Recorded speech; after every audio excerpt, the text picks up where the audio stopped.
¿Cómo se convirtió la península ibérica en el centro de una lucha tan feroz? Y lo más importante, ¿qué dejó este conflicto en la península? La península ibérica se convirtió en un escenario clave de uno de los conflictos más trascendentales de la antigüedad, las guerras púnicas. Este enfrentamiento entre Roma y Cartago no solo marcó el destino del Mediterráneo, sino que también transformó para siempre las tierras ibéricas. Todo comenzó con el establecimiento de los cartagineses en el sur de la península. Tras su derrota en la Primera Guerra Púnica, Cartago vio en Iberia una oportunidad para recuperarse. Bajo el mando de Amílcar Barca, padre del famoso Aníbal, los cartagineses consolidaron su presencia en territorios clave como Artadas, la actual Cartagena. Aquí, construyeron un puerto estratégico que sería vital para sus ambiciones militares y comerciales. Además, las ricas minas de plata y otros recursos naturales de la península se convirtieron en la base de su poder económico. Amílcar murió en combate, pero su hijo, Aníbal, tomó el relevo y transformó la península ibérica en una base para sus campañas. Fue en Sagunto, un pequeño asentamiento al este de la península, donde se encendió la chispa que daría inicio a la Segunda Guerra Púnica. Este enclave, aliado de Roma, fue sitiado por Aníbal en el año 219 a.C., desafiando directamente el tratado entre Roma y Cartago.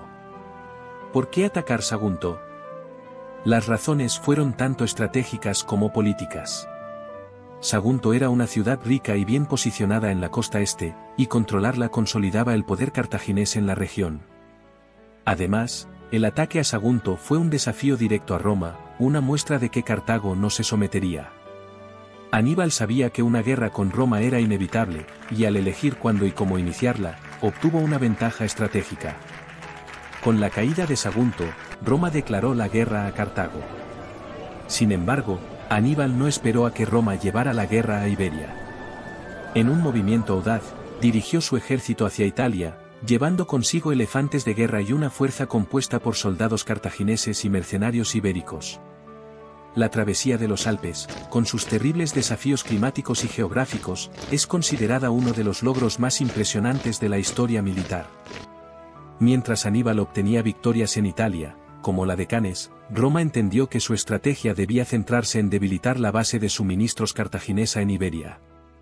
Así, en el año 218 a.C., las tropas romanas desembarcaron en Emporión, Nampurias, marcando el inicio de su campaña en la península.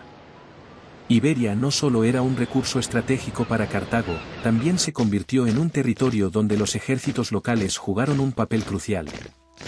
Muchas tribus ibéricas se alinearon con los cartagineses, mientras que otras veían en Roma una oportunidad para ganar autonomía. Las alianzas fluctuaban, y la región fue testigo de intensos enfrentamientos. En el año 209 a.C., el general romano Escipión el Africano lanzó un ataque decisivo contra Artadas. La captura de este bastión cartaginés supuso un duro golpe para Aníbal, ya que cortó gran parte de sus recursos. La campaña de Escipión continuó con una serie de victorias estratégicas, consolidando el control romano en la península. A medida que los romanos avanzaban, los cartagineses se vieron obligados a retroceder. La batalla de Ilipa, en el año 206 a.C., fue el golpe final. En esta batalla, Escipión utilizó tácticas innovadoras para derrotar a un ejército cartaginés superior en número. Con esta victoria, Roma aseguró su dominio en la península. Pero la guerra no había terminado. Aunque Cartago había perdido Iberia, Aníbal seguía luchando en Italia. Escipión llevó la guerra directamente a África, obligando a los cartagineses a llamar a Aníbal para defender su tierra natal. La batalla de Same, en el 202 a.C., marcó el fin de la Segunda Guerra Púnica. Aníbal fue derrotado, y Cartago quedó relegada a un poder secundario. La derrota de Cartago dejó un vacío de poder en Iberia, y Roma se apresuró a llenar ese vacío. La península fue dividida en dos provincias, Hispania Citerior y Hispania Ulterior, que servían tanto para administrar los recursos como para controlar a las tribus locales. Sin embargo, la conquista completa de Iberia no se lograría hasta 2 siglos después, enfrentando continuas resistencias. En otro episodio veremos cuáles fueron las principales resistencias a Roma. Si te gusta lo que estás viendo, no olvides suscribirte y activar la campanita con las notificaciones. Entre las consecuencias más notables de la guerra en Iberia destacan: 1. La romanización. Las ciudades cartaginesas y los territorios conquistados comenzaron a adoptar el modelo romano, desde la arquitectura hasta la organización política. 2. El control de los recursos. Las minas de plata y cobre, anteriormente explotadas por los cartagineses, pasaron a ser administradas por Roma, proporcionando riqueza vital al imperio.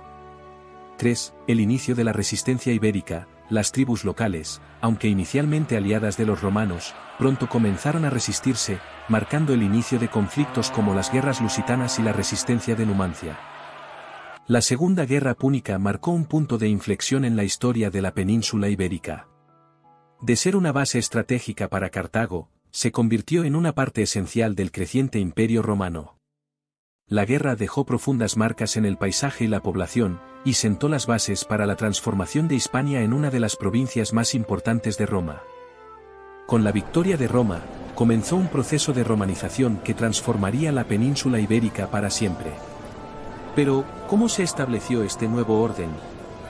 ¿Qué cambios trajo la dominación romana? En los próximos capítulos, exploraremos la era de Hispania romana y su legado duradero.